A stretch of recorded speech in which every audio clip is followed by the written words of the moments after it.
The United States, Russia, and China all tested new super-fast hypersonic munitions in 2018, escalating a global competition for weaponry that can strike farther and harder than ever before, and potentially defeat existing defenses. The Russian and Chinese hypersonics tests were the most dramatic. But the much quieter American trial pointed toward a much more immediate and widespread transformation of military capabilities than the Russians or Chinese are likely to achieve. The world's armies have long eyed faster munitions, especially faster munitions that also are maneuverable. Swifter, nimbler rockets could strike with less warning and evade missile defense systems. Speedier, more streamlined artillery shells could travel farther and impact with greater destructive force. Most experts agree. If a weapon can travel at least 5 times the speed of sound, it's hypersonic. Although some say the munition must be maneuverable, too, to be effective. In late December, Russian President Vladimir Putin announced that the Kremlin had tested the new Avangard hypersonic rocket. But as a delivery system for nuclear warheads, Avangard doesn't actually enhance Russia's military arsenal. That's because Russia's ICBMs already possess the range to strike targets all over the world, and the speed to evade all but the luckiest shot by American missile defenses. Indeed, ICBMs in the terminal phase of their flight already are hypersonic. Avangard flies lower in the atmosphere than an ICBM does and might be faster than an ICBM is in early phases of flight. The practical differences end there.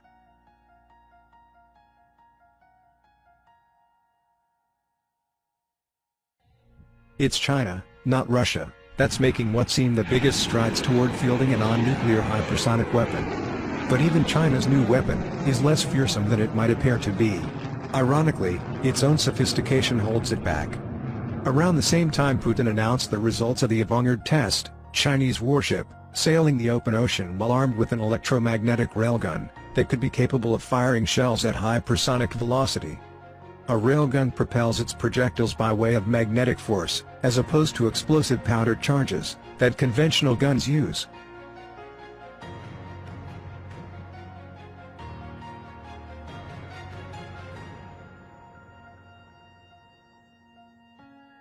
China's railgun first appeared in January 2018. A large cannon was visible on Haiyangshan's forward deck.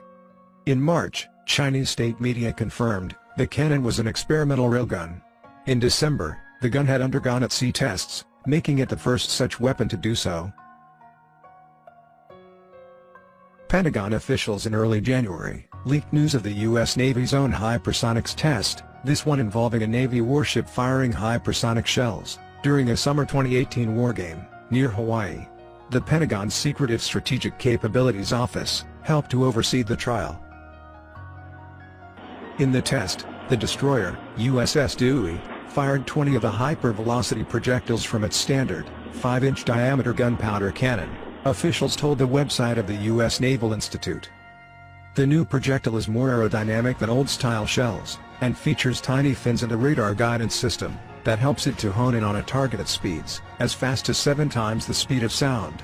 That's roughly 3 times the velocity a normal naval shell can achieve. Far-flying and accurate, the shells in theory can target ships, ground targets, aircraft, and even incoming missiles.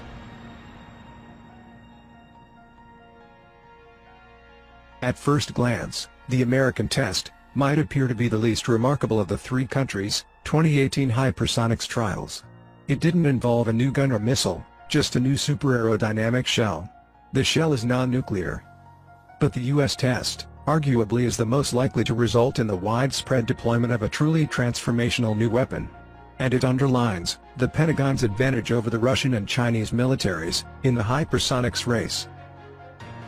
While Russia, China and the United States all are developing a wide array of new hypersonic weapons, it's telling which systems each country has prioritized.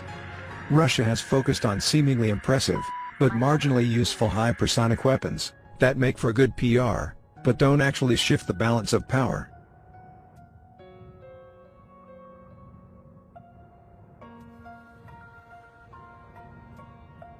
China, for its part, has chosen to tinker with very advanced high technology that might prove impractical.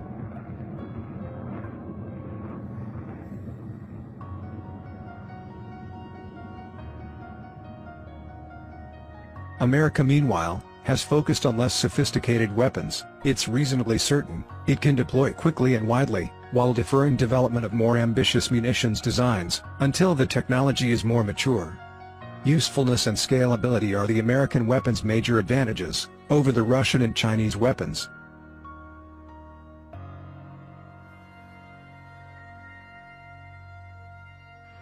Russia and China, with their showy demonstrations and bespoke technology, might appear to have pulled ahead in the early laps of the race for hypersonic weapons. But the United States, with its emphasis on a weapon that it can deploy quickly and actually use in a non-nuclear war, ultimately could gain the military advantage.